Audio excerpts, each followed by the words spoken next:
Everybody, welcome to WTF Hammer Underworlds. All right, so I finally finished assembling the play out of the box house rules for all the season 4 warbands. That's 10 new warbands worth of content that I've adjusted and modified to help balance things out. So you basically just grab any one of the 36 warbands that exists out of the box and play them as they are against your friends with tactical guides and everything to really just make this game more accessible to the general population. Because although I do love Warhammer Underworlds, and although I do love the deck building aspect of Warhammer Underworlds, it is that deck building aspect that makes this game very unaccessible for new players, for friends, for family, for whoever you might want to just play with in a non-tournament, non-officially competitive setting. And I've already released a few videos for Season 1, Season 2, Season 3. Another one where I kind of modified and readjusted some of the changes I had already made. Anyway, this is basically the gist of the work that I have done. I'll make it quick because I've covered this before in other videos. But basically, the house rules I've made are, as I mentioned, so you can play any of the warbands out of the box without having to deck build. So each warband basically has 12 objective cards in which they have 6 surge and 6 end phase, maybe a third end phase card in there. But that's really balanced, or at least seemingly balanced. I keep adjusting these things as I go and as I play more to make the game as competitive as possible. And also there's 22 power cards for each warband, 11 Gambit, 11 Upgrade. And it wasn't my intention necessarily to make 11 Gambits and 11 Upgrades. It's just that many warbands already have 11 Gambits and 11 Upgrades, and I didn't want to just erase a card out of existence. So I made sure that all other warbands also had the same layout. And the real changes I did was just making sure that all these power cards were useful. So if ever you drew a hand of power cards, that the cards you had in your hand were applicable and usable. And as I mentioned, also no universal cards, no deck building, just play out of the box format, and really optimized for 4-player competition. I've done some 1v1s, and they actually are fairly competitive, but I do find that the balance really shines in a 4-player matchup where there's an increased amount of chaos, and it really just feels that when you grab a warband, whether it's Steel Hearts, whether it's Grass Racks, whether it's Skates or whoever, that you go into the match feeling throughout the game as if you are still being competitive and still have a chance to win the game. So that's really the goal here. And I just want to quickly go over the methodology that I used in order to make these cards. And I'm going to show you guys where you can get access to these cards for printout. They're all modified through Photoshop. But basically, I went through a 3-stage balancing system. The first stage was balancing the glory point value, trying to just generally make it so that warbands had a similarly achievable glory point cap. Although I did make it that, warbands that tend to be a bit more aggressive and successfully aggressive have a lower cap because obviously they get glory points from taking enemy fighters out of action, as well as getting the primacy card, all that kind of stuff. And basically, in order to do this, I evaluated the reliability of objective cards. So basically, if drawn, they're either going to be very reliable, unreliable, or very unreliable. Very reliable being that if drawn, they will almost certainly be scored. So for example, just moving on to an objective or something really simple that doesn't require any dice rolls. Reliability will likely be scored, so may involve dice rolls or may involve a slightly more difficult method to score the glory, but still reasonable to achieve. Unreliable, maybe being a bit less of a guarantee, and very unreliable, mean that it probably won't be scored unless you achieve something more spectacular, like killing many enemies in a round, that sort of thing. And I also balance the glory point value based on the strategy.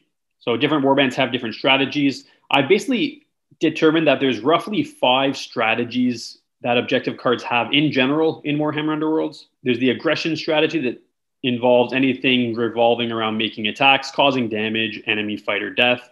There's things relating to position, which relate to friendly unit position, whether it's entering no one's territory, enemy territory, holding an objective, clustering, whatever it might be. Things relating to control, like manipulating enemies, manipulating tokens or mechanics, or just using power cards. So you might have a card that requires you to equip a certain number of upgrades. Well, that would be a control sort of strategy.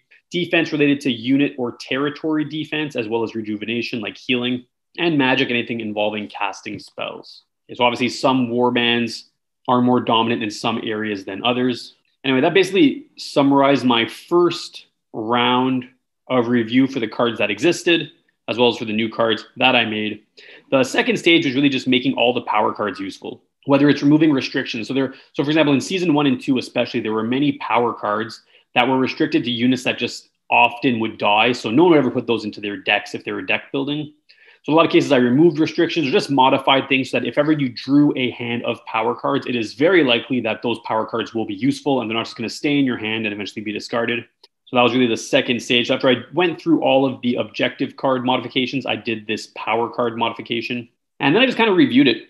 I put all the warbands together, evaluated their decks as a whole. So for example, Thrungic Profiteers, I would look at the objective cards they had and the power cards that they had, and just attempt to really look at it and make sure that they synergize. And the main thing was for objective cards, I wanted to make sure that there were no mutually exclusive objective cards, where you have two objective cards that require opposite things that you cannot score at the same time. So you might have an objective card that says, if your fighters die, score this, and then another one that says, if your fighters don't die, score this. Well, for me, I abolished any mutually exclusive cards like that, because once again, it makes it so that the cards in your hand are not always useful. And it was my goal really to make it so that when players draw their hands and place their units, they will be functionally capable at winning the game, and that all warbands would be functionally capable of winning the game in this way.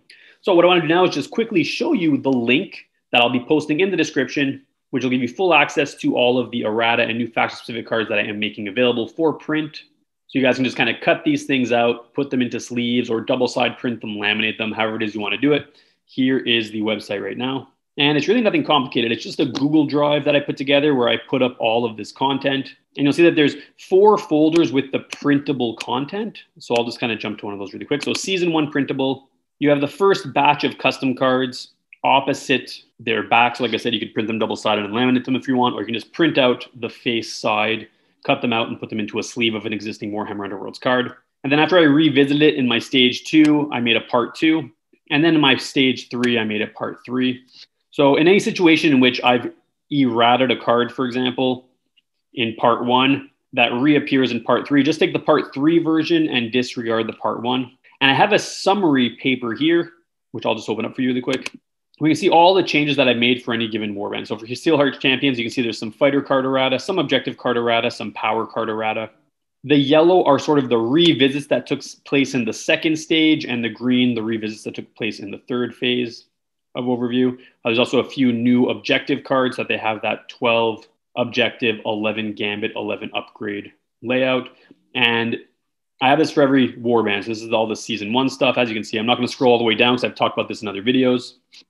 But Season 2 and Season 3 have a similar layout. You also have the fighter card custom fighters, where if I made modifications, I put the modified cards here that you can use in place of your actual fighter cards. So for example, for Steelheart Champions, all fighters have 2 block defense when uninspired. And I've also made it so that every new card that I created has a little house symbol on it, just so it's easy to distinguish from your original cards, just to help simplify things in that way.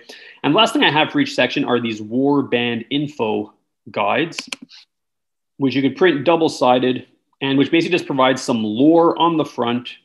So this is Garrett's Reaver, Steelheart Champions, the front, and some tactics guides in the back to help new players to get a sense as to what the warband is that they're playing, both lore-wise and how to play them.